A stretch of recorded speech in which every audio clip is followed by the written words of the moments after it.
The Mike Hosking Breakfast, 6 to 9 weekdays on Newstalk ZB. G'day there. I tell you what, I'm excited by the prospect of a vote with my vote next election. The suggestion from the Prime Minister is we could be asked whether we want a 4-year term. Well, do we? Now, there's a debate. Firstly, we need to work out whether the PM is actually going to deliver it or whether in this Q&A session on Friday, he was merely musing. So, is there a vote in 2026 or not? And if there is, when?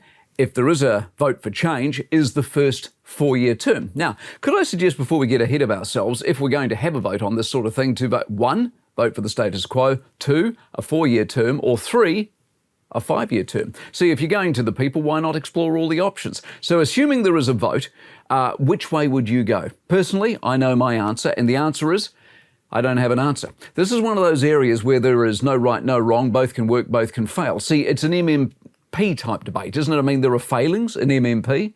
List MPs like Darlene Tarnish, surely your arguments for first past the post. The slapdash amateurish nature of so much of the political scene these days, perpetrated by radicals and single-issue crazies, is a good argument for first past the post. But MMP has given us diversity, hasn't it? And gender and race and age in the parliament. Spectacularly diverse parliament. And you would argue MMP has given us that. Anyway, off the back of the Labor government of, say, 2017 through 2023, and particularly 2020 through 2023, surely the shorter the better is the answer. I mean, imagine if they'd carried on with their carnage this year, given their term would have been 2020 to 2024.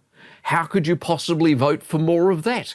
But good government, and this current combination might just prove to be an example of that, would need and want as much time as possible to get the ship back on track and get us back to some sort of semblance of what we once were. See, either way, you can see the good and the not so good. And that's what makes this one of your better debates. The Mike Hosking Breakfast, 6 to 9 weekdays on Newstalk ZB.